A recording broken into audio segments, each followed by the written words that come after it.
It's hammer time.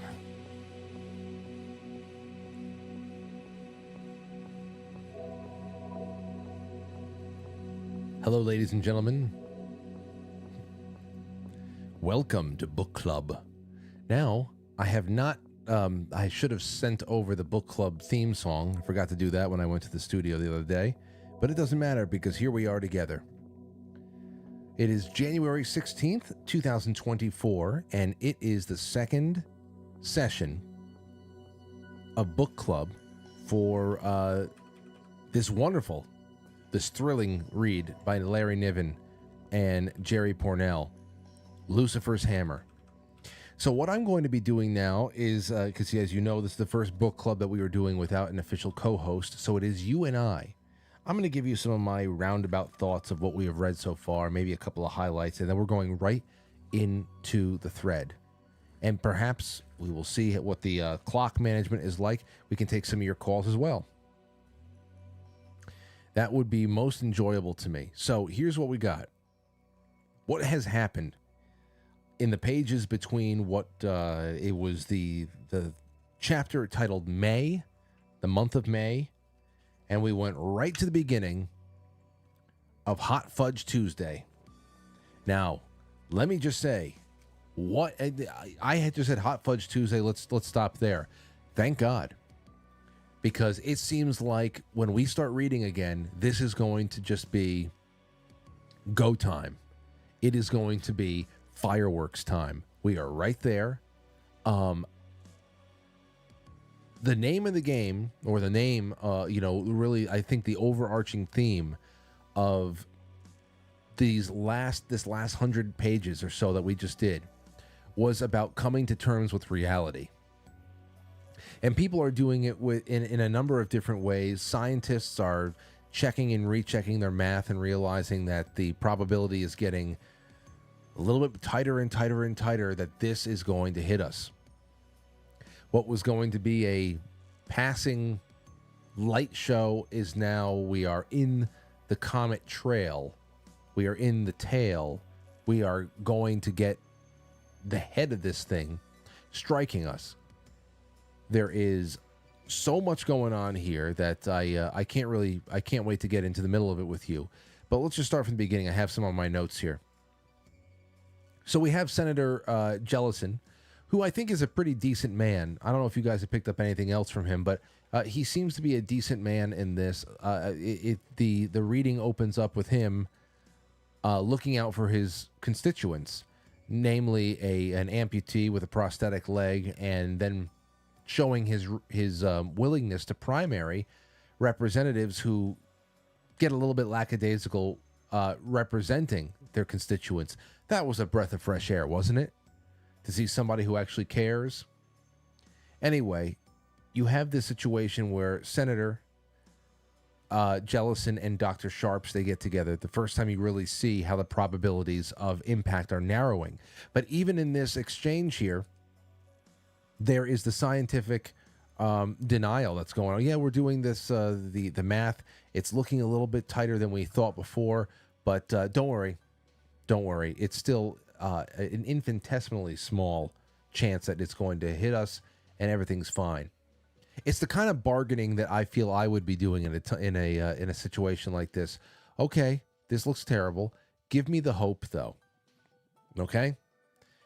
And that continually diminishes and goes away.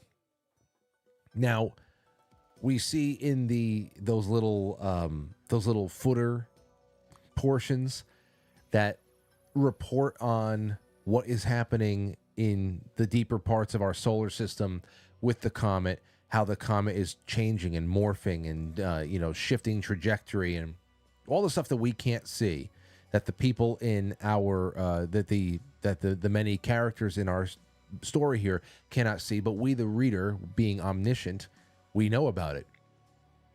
And this is where we see that there has been a minute change in trajectory of the comet that is essentially making this seem like it's going to be a direct impact.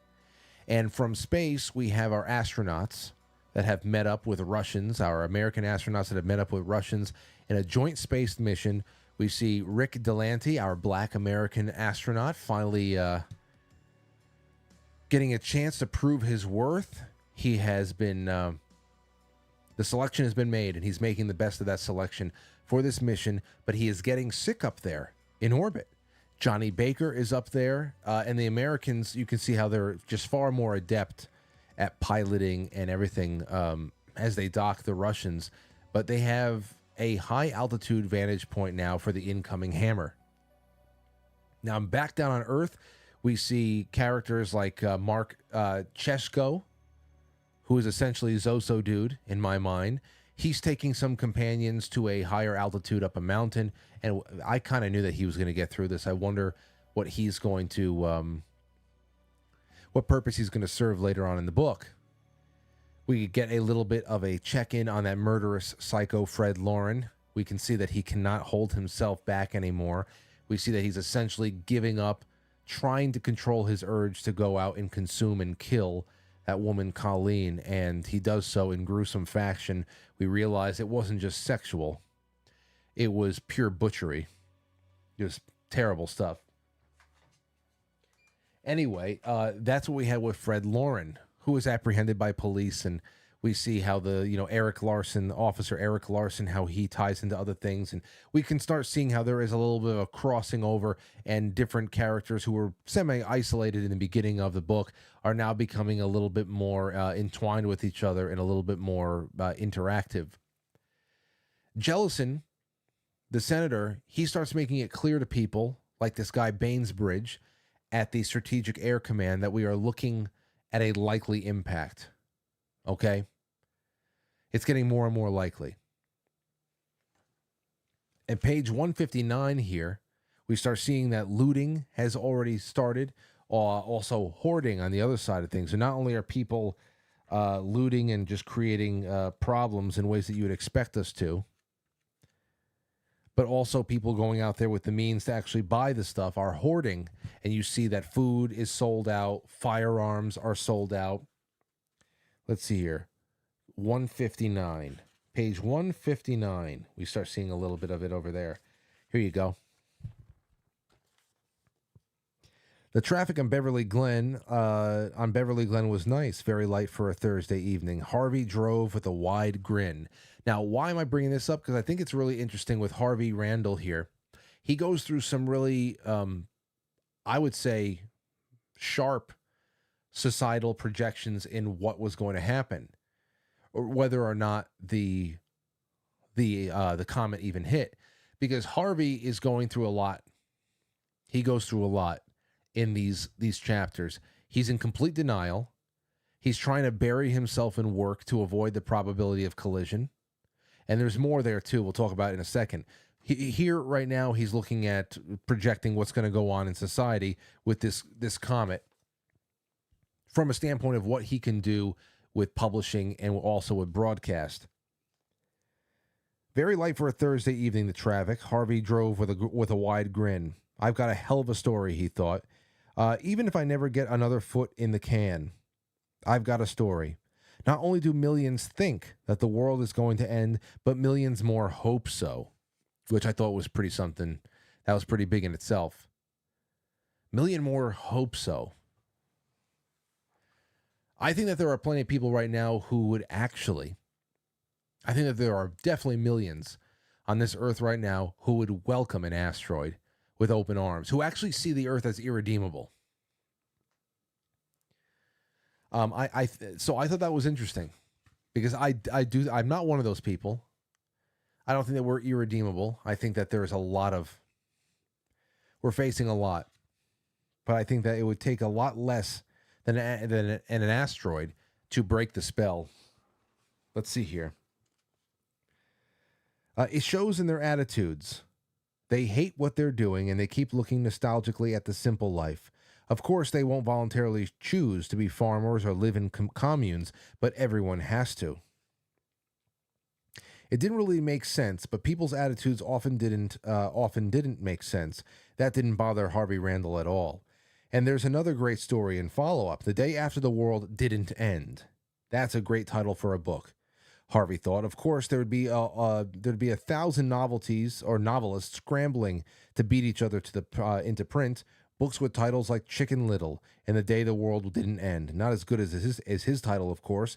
And Rock, Won't You Hide Me? Come to that, some of the radio stations were playing disaster religious songs 24 hours a day, and end of the world preachers were doing a land office business. There were also the Comet Wardens, a Southern California sect who were putting on white robes and praying the comet away. They'd staged a couple of stunts to get publicity, and about half of their leaders were out on bail for blocking traffic or getting into the outfield during televised baseball games. That had stopped. A judge had ordered that no more be released on bail until the next Wednesday. It's incredible. Those Comet Warden, the cult, is just really incredible. So I wanted to get into a little bit about that right there because, like I said, Harvey Randall's going through a lot. Definitely in complete denial. He's trying to bury himself in work to avoid the probability of not only collision, but he's also trying to avoid the intimacy issues that he has with his wife, Loretta, who I really feel bad for. Every time Loretta is mentioned in this, I feel so bad for her. And you know what really got me? Loretta going to buy some food from the grocery store. Seeing all the panic, it's getting out there. Everybody says, now that you can see the comet coming, and everybody thinks that this is the end of the world, or maybe it's just going to be a close. Either way, it's causing panic. And we're going to get into more of that soon, too. But Loretta goes to buy food, and she goes to the grocery store to get frozen food just in case. Canned food and frozen food just in case.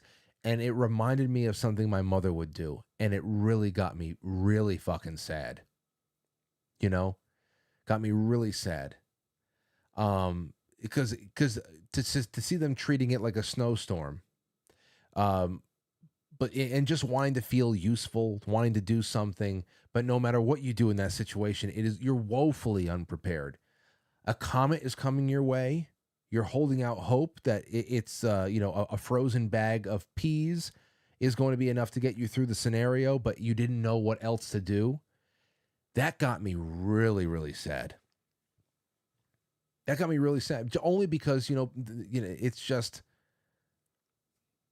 it's not a slight against Loretta's intelligence. It's just, what do you do? What do you do? I thought it could help. I just wanted to do something. And it just got me sad. And in fact, the fact that she's begging Harvey to stay, don't go. And he's just staying so focused on his work. He's having these affairs.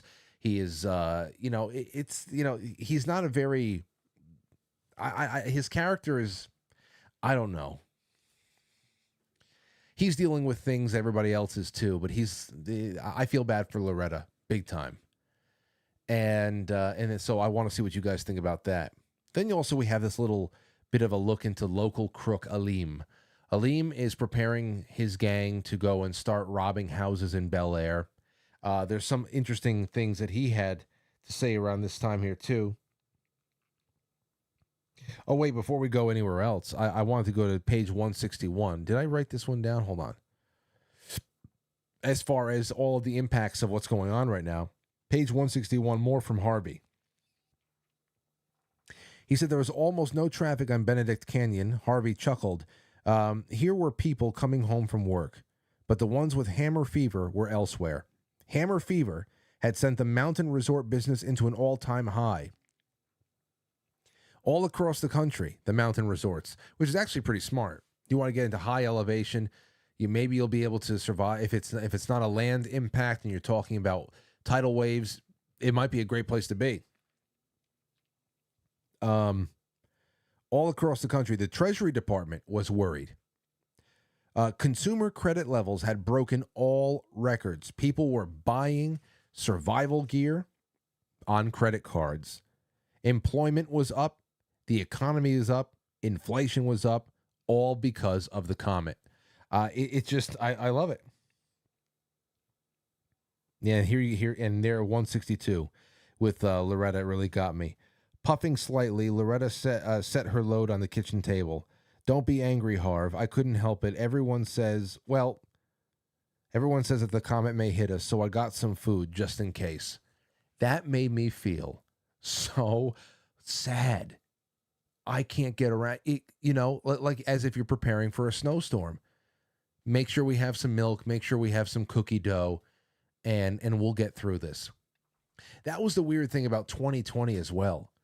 When they were really, the first COVID case in Seattle, the first COVID case in San Francisco, it's creeping across. Oh, we got one in New York. Oh no, it's just like you start seeing the infection map creeping in. It's coming, and everybody is like, we start hearing about the whole 15 days to slow the curve and break the curve, that whole shit.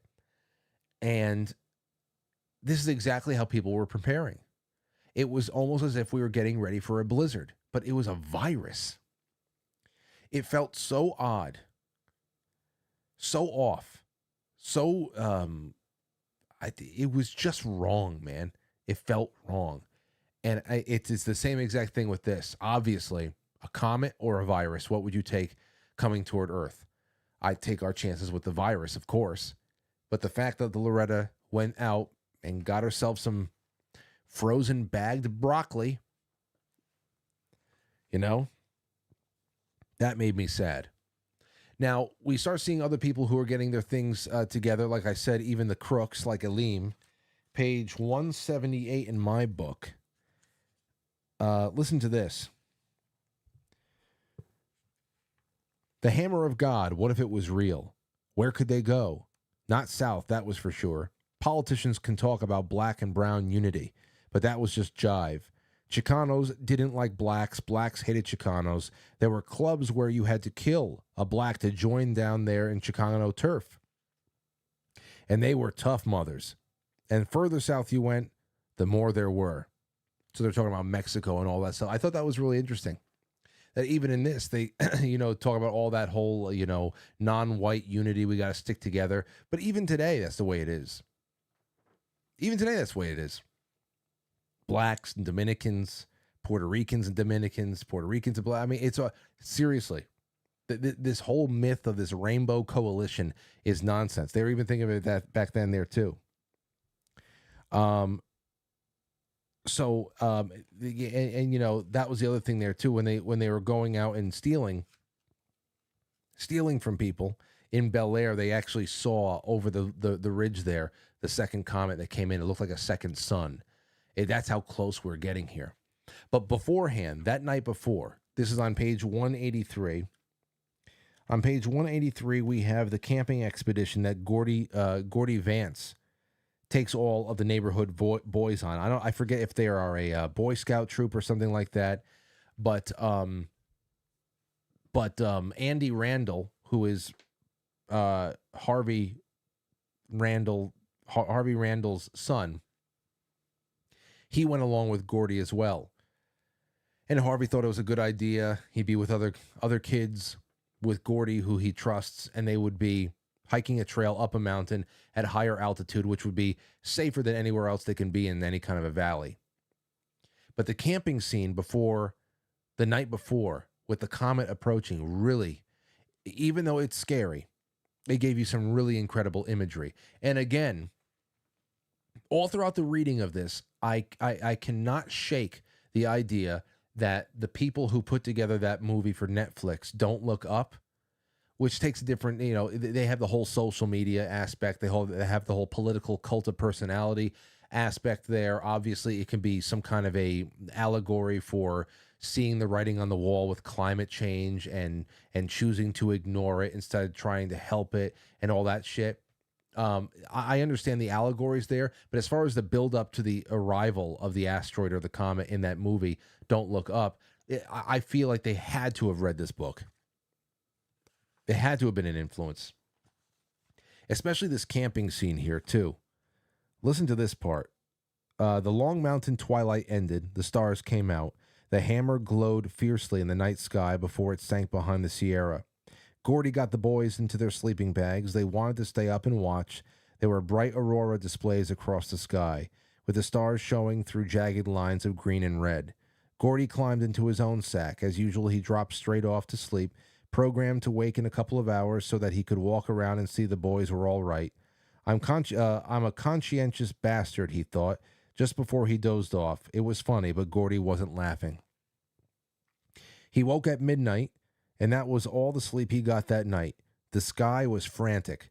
It streamed overhead like luminescent milk in black water. Think of that. That's something else. Luminescent milk in black water.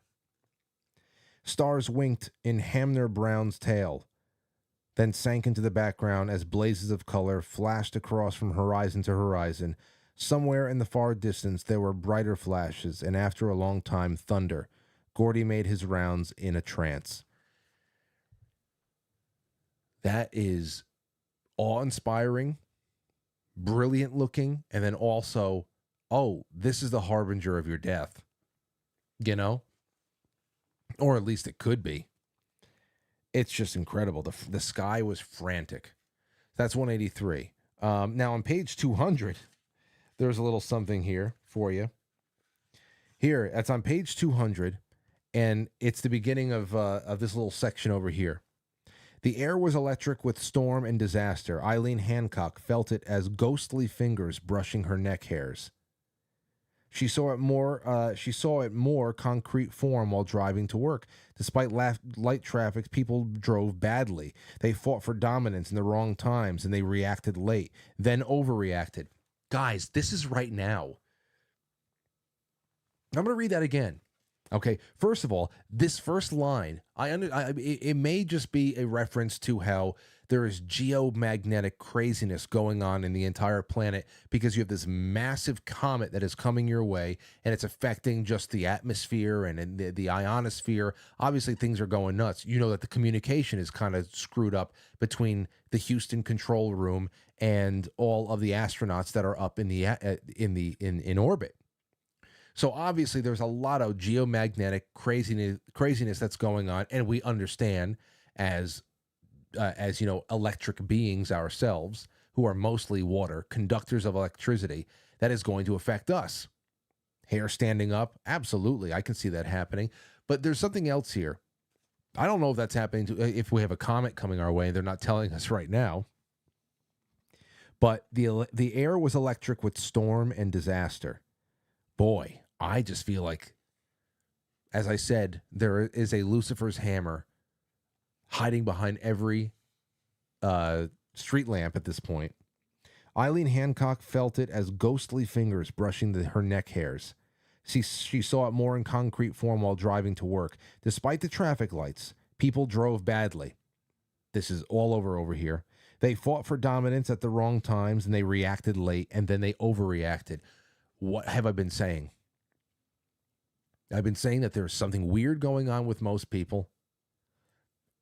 If you observe them as just, you know, background characters in your own life, you observe how people are driving. It goes from a listless, lethargic indifference to murderous rage in split seconds. It's crazy to see these types of things described. And I see their relevance right now to us, and we don't have a comet the size of Mars coming our way that I know of. By the way, this must have been one hell of a book. If we have any flat earthers out there, this must be one hell of a book for them to read. It probably scares them the least.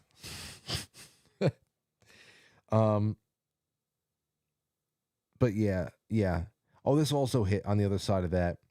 Eileen, she's at the shop, pulling out folders of color pictures and arranging them to show attractive combinations of accessories. The bathroom your clients dream of. Doing all that while, you know, just trying to keep it up. Just trying to keep it going. But aside from that, ladies and gentlemen, it was, I think there was something else there too. In page 203, Tim Hamner encountering one of those crazy people of the Comet Wardens, one of the people who accuse him of inventing the comet before a policeman snatches them up and arrests them. The policeman smiles, says, "Gotcha." He took the robed man by the arm. He said, "You have the right to remain silent. If you give up," and then of course the warden, the one of the cult members, says, "I know all that crap. Look at him." He's talking about Tim. "Look at him. He's the man who invented the comet." Tim says, "Nobody invents a comet, you idiot."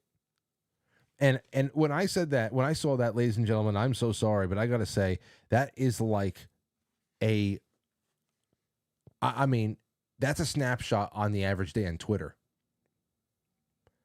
That is the average Twitter exchange. It's a snapshot of one. It really bummed me out. It really bummed me out to think about how many comment wardens we have living among us. And they're not all left-wing, ladies and gentlemen. They are not all left-wing. Just putting that out there. All right, what else we have here? And then toward the end, because I want to get into your takes now. Toward the end, we have In Space, Baker, and the Russo-American team out there that is trying to figure out being pretty much the watchtower in orbit. They're starting to get pelted by small celestial objects that are obviously a part of the cloud of debris that is coming and going with this comet. Right now, they're getting hit with things the size of grains of sand, but they're hearing the clunks against the hull of their space station there. And they're able to keep an eye on the comet, and they're starting to see that even though they're losing communication with Houston, they're starting to see that, man, this thing is coming right for them. And I think it was John Baker who said this. He said that they have a duck's eye view of a shotgun blast, which is, wow. Yeah, that's exactly. It's an incredible visual, and imagine being up there and being in their position. Obviously, the whole Earth is in the way of this, but they are really exposed up there in orbit. So, ladies and gentlemen, that's where we left off. What comes next is Hot Fudge Tuesday. That's right, ladies and gentlemen, Hot Fudge Tuesday, which I think starts on page 240. Oh, no, that's Tuesday 2. Hot Fudge Tuesday 1, that's on page 209. And we are going to read until we hit, I just want to put this out there so it's on the record, until the landlord. From Hot Fudge Tuesday until you hit the first page of the chapter titled The Landlord. That's where we're going to go. Just wanted to let you know. All right, so now I'm going to get to your stuff. Let's jump on in, shall we? First one up it's from Vesper. Vesper says, after being critical when starting the book, it's definitely picking up speed and a sense of imminence. Yes, you have to. This is what happens, especially with a Stephen King book too, that has dozens of characters. It takes a little patience, and then all of a sudden, oh, okay, I remember this. I understand. Okay, I get it. They come together, and you know that we're going to shed some weight here. Not everybody's going to survive this. It can't be. Vesper continues.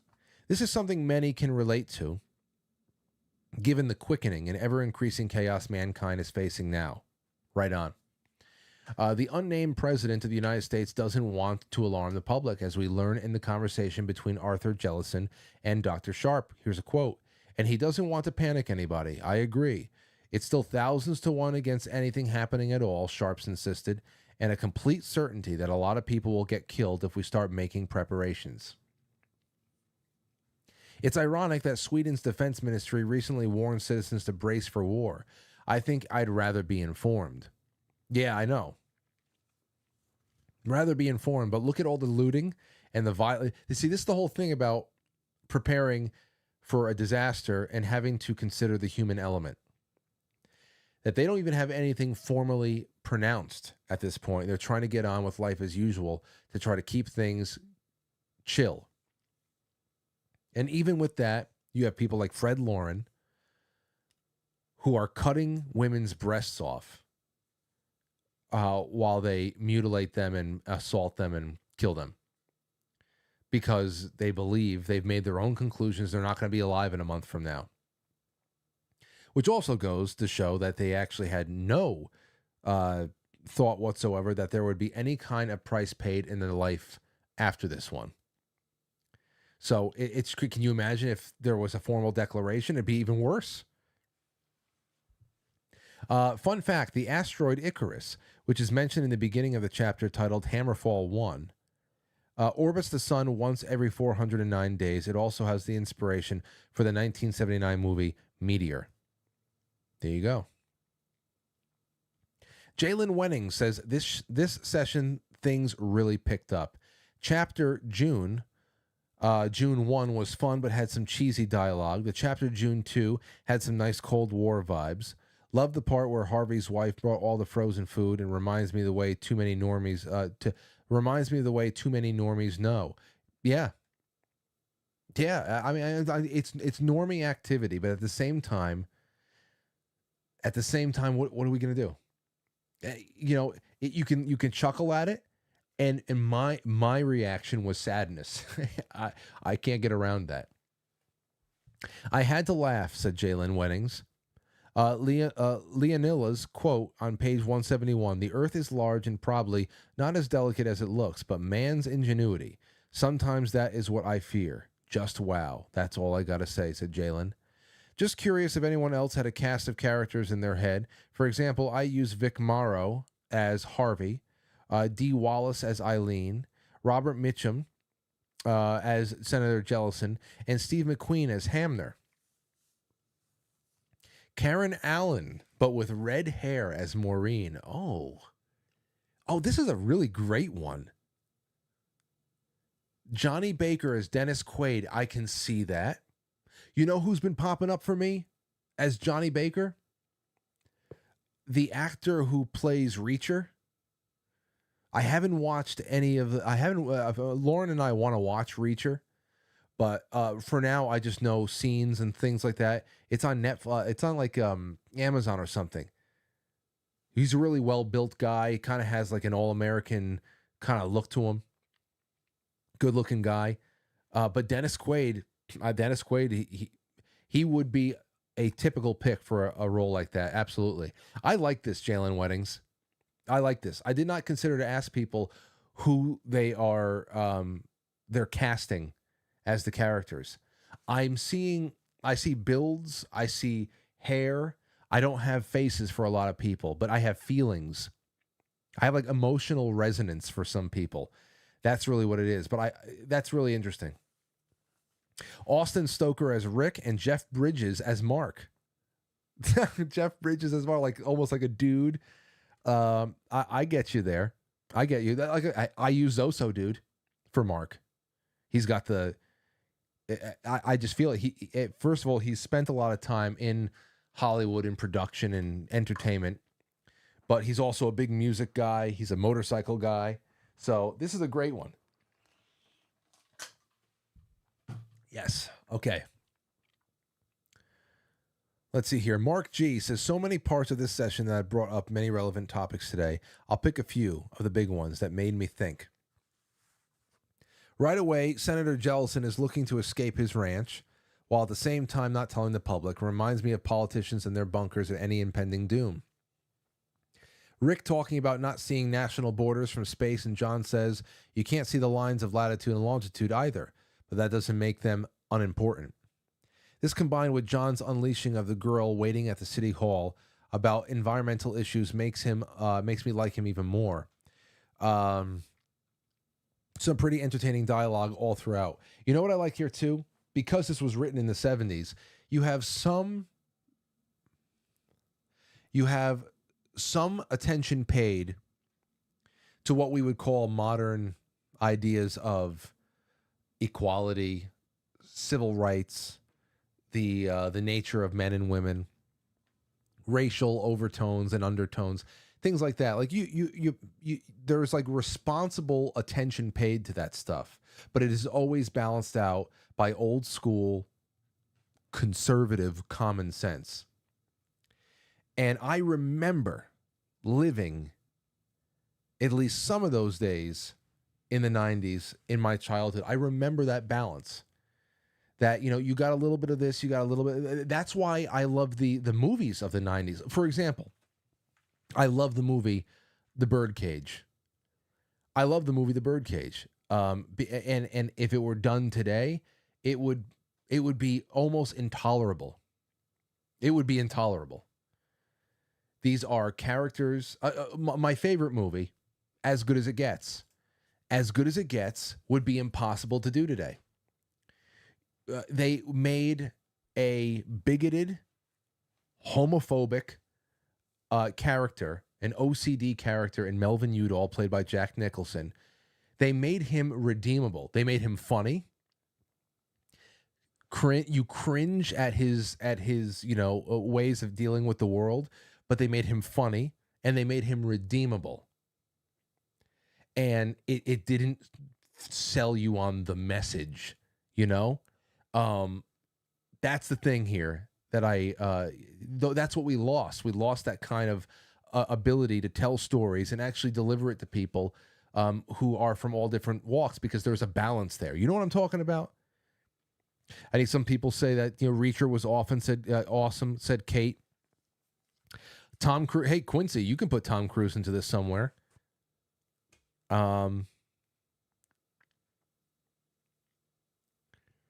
Anyway, ST says I love both The Birdcage and As Good as It Gets. Great feel good movies. They are. They are. Even it's just one of those things. One of those things. Good adult fun. Very good adult fun. All right. I'm starting to get a little weak over here. I need to eat. Let's see here. Overall, this is from Mark G. At the end of the last chapter, I was struck by the thought of the waiting disaster after they see the comet strike. In my head, I couldn't help but picture the impact being devastating everywhere on Earth, instantly, when in fact it would affect every location on Earth at a different time. Aleem's panicked race against the inevitable made me realize just how critical and scary those moments would be between the impact and whatever waiting natural disaster was going to occur in your region. I'm still glad we have 400 pages to go to shake this one out. Yeah. I'm glad too. I don't want this to end just yet. There is so much goodness in these pages right here coming our way. So much goodness. Sharon says, just like another who have already written, I noticed the parallels in the book concerning politicians and the rich who have places to escape in coming doom. Here you go. But what struck me and made me think and use my imagination was a description of the sky at the comet getting closer and the Earth passing us through. There you go. The bright aurora displays across the sky, stars showing through jagged lines of green and red. The sky was frantic. It streamed overhead like luminescent milk in black water. Sharon, I'm sure all of us saw that stuff. Because you got to think, you got to put yourself in your sleeping bag on a mountain trail in Southern California, and that is the sky that's above you. Already, if you were able to have a good camping ground and you're able to get rid of that light pollution and you're looking at the night sky, it's already a light show that you'll never forget in your life. And you'll seek it out as much as you can in your life. But that, I'm telling you. Yeah. Red velvet curtain ripped across the sky, page 184. Page 185, towards dawn, the frantic sky became even more frantic. Cold light and shifting shadows, faint color splashes even in daytime. Then the land was afire at dawn, but the light was still funny. Elfin. It's just great. It's a lot to take in. It really is. Mava says, the part I related to the most in this section was Harvey shopping. It was macabre, but did anyone else have some mental fun trying to think of what they would buy? Yeah. Of what they would buy. Where'd they go again? What they would buy. Oh my God. I'm sorry. All the obvious stuff was gone. I always thought it would be books, but Harvey is on to a winning idea. Books are too bulky. Spices would be the easiest to store and transport and be worth their weight in gold. Of course, by admitting my role, playing, am I admitting my role playing? I'm also admitting that civilization that we all benefit from doesn't have the same allure as complete annihilation of said civilization. I've always wondered why, but seems to be true. Are we just too lazy and soft from success that we have a let the world burn mentality, or is it just deep down inside we know? We know that a large chunk of what we deem necessary or important is just bullshit, and down there in our DNA is a call of the wild. Don't know about the other Franklies, but I tend to believe the latter. Anyway, thanks, Frank, and great pick to start the new year. Wow, man.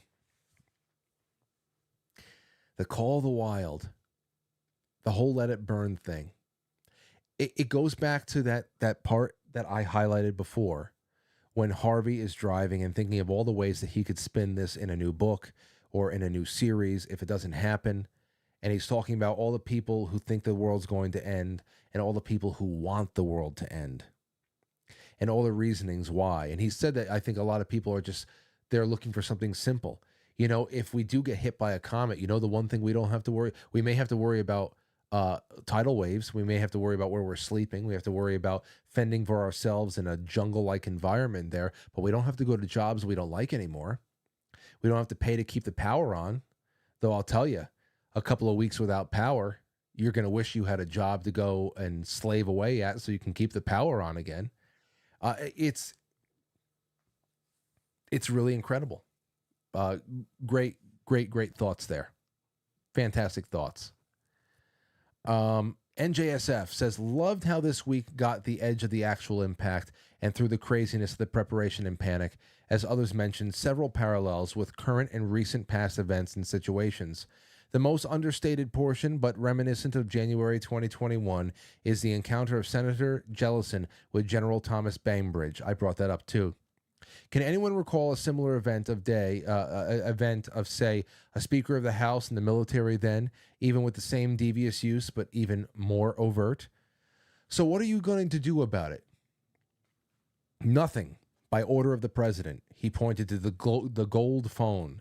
Nothing is going to happen, and we mustn't alarm the Russians, Bainbridge grimaced. Your oaths to the Constitution, Jellison said. And weren't you a painter? Duty, honor, copandry, in that honor? So, he asked, Bainbridge did, we'll see what looks like an attack that isn't really there, and we won't be able to see a real one, if there is one.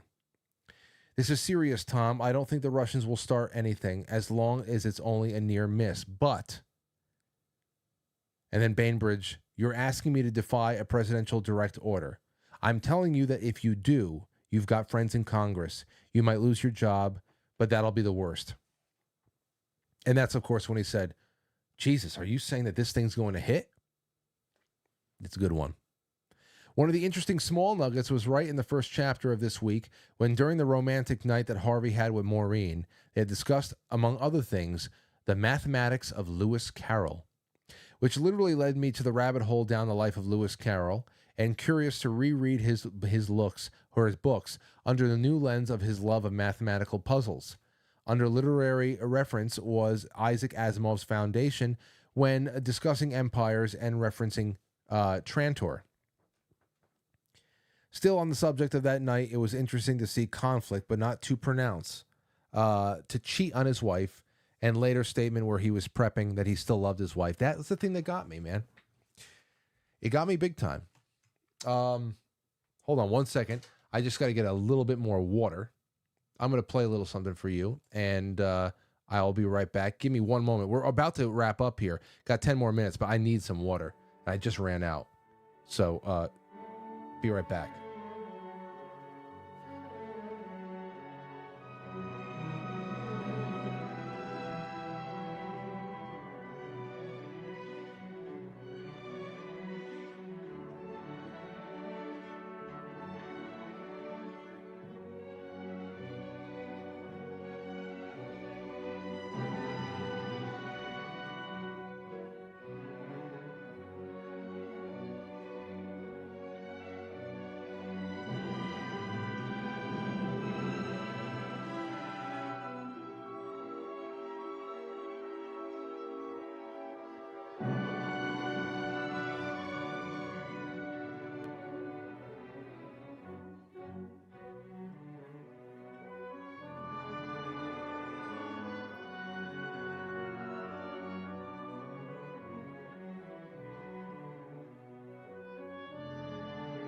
Hey, everybody. I needed to throw down some water with some sea salt in it. But we only got a couple minutes left. So that's what we have. And I'm going to leave this with you. There's so much there from NJSF. Let me get one more in. Just one more, because there's so much good stuff. I think we need to watch Maureen Jellison, said Beastburn. In the tryst chapter between her and Randall, they had to reference civilization twice in the same scene. She said she was using it as a joke when using very modern day technologies. I feel like there's some foreshadowing going on with her character. That's what I want to hear about from you guys next. Where is this all going? And you want to take should we start a Deadpool?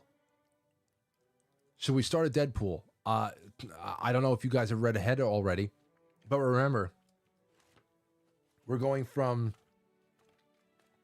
Hot Fudge Tuesday to, what was it? The boss, what the hell is it? The secretary, I forget about it. Anyway, I wonder who's gonna get it. Who's gonna get it in the next couple of chapters? I don't know.